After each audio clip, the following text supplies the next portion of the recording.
Bem, a gente já tá um pouco adiantado no rascunho, eu já tinha feito esse trono, então aí você consegue ver eu meio que criando essas camadas de nuvens, né, e depois fazendo a postura do personagem. Eu criei ele meio deitado, quase que como se ele estivesse morrendo no trono, meio que em contraste à Imperatriz, que tem uma pose mais firme, né, dá pra ver um pouco ali dela no fundo, porque eu usei a personagem dela como referência, né, eu queria que as duas cartas tivessem alguma espécie de contraste.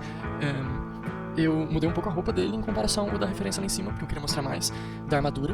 Me arrependo um pouco, porque foi muito trabalhoso de pintar essa armadura, mas a ideia por trás de fazer essa carta desse jeito é que os símbolos dela em relação a poder e autoridade e tal, eu queria que tivesse algum tipo de...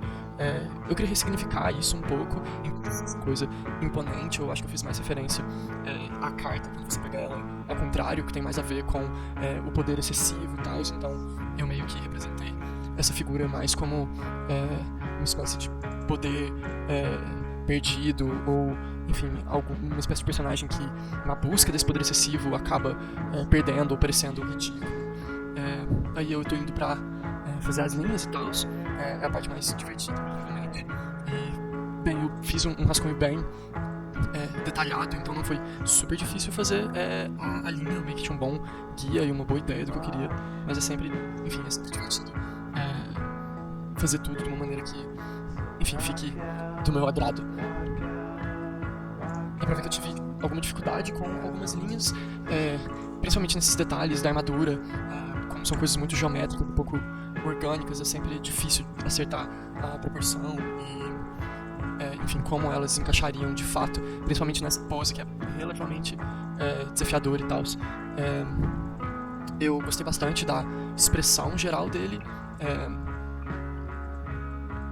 Talvez o que eu fiquei menos feliz foi como a capa e o tecido em geral fica em relação à armadura, mas eu não super...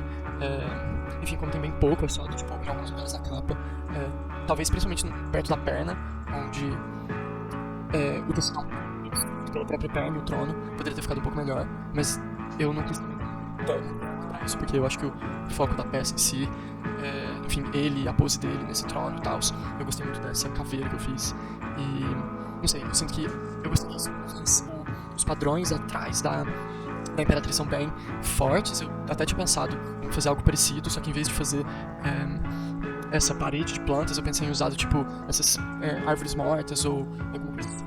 Mas eu sinto que isso ia dar muito uma vibe de morte, porque já tem desse tom com o uso dessas caveiras e tal na própria escultura desse trono.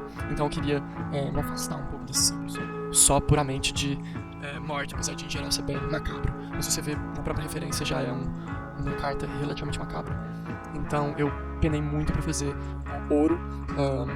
Eu sabia que eu ia querer fazer as sombras por cima dele depois, então eu não queria ir muito pesado indo tipo nas texturas, mas eu queria adicionar pelo menos esses 3 tons de amarelo pra poder representar que é ouro, não só uma coisa dourada metálica.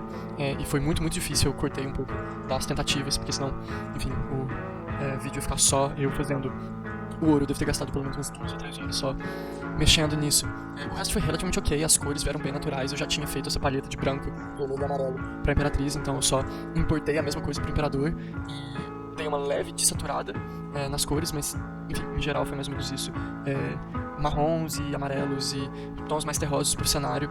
E apesar de provavelmente as nuvens, o correto seria fazer o contrário, um céu um pouco mais azulado e as nuvens mais vermelhas, eu achei que fazer desse jeito deu bem mais contraste, porque já é tudo bem marrom e avermelhado, então ter essas nuvens atrás com esse pink assim de amarelo deu bastante contraste pra obra em geral. Bem, vocês veem que, tipo, colocar as sombras, eu gosto desse tom de roxo, geralmente faço todas as minhas sombras em roxo, porque em geral combina com as palhetas que eu geralmente uso, e também ficou que eu fiz, meio que traz uma unidade assim de cor pro desenho. E também foi um pouco não proposital, mas o amarelo, enfim, exatamente desse ponto que ele vem, também traz um foco pro rosto dele. Enfim, é isso, em geral. Essa é a minha análise. Tomara que vocês tenham gostado do produto finais com as texturas, etc. É isso.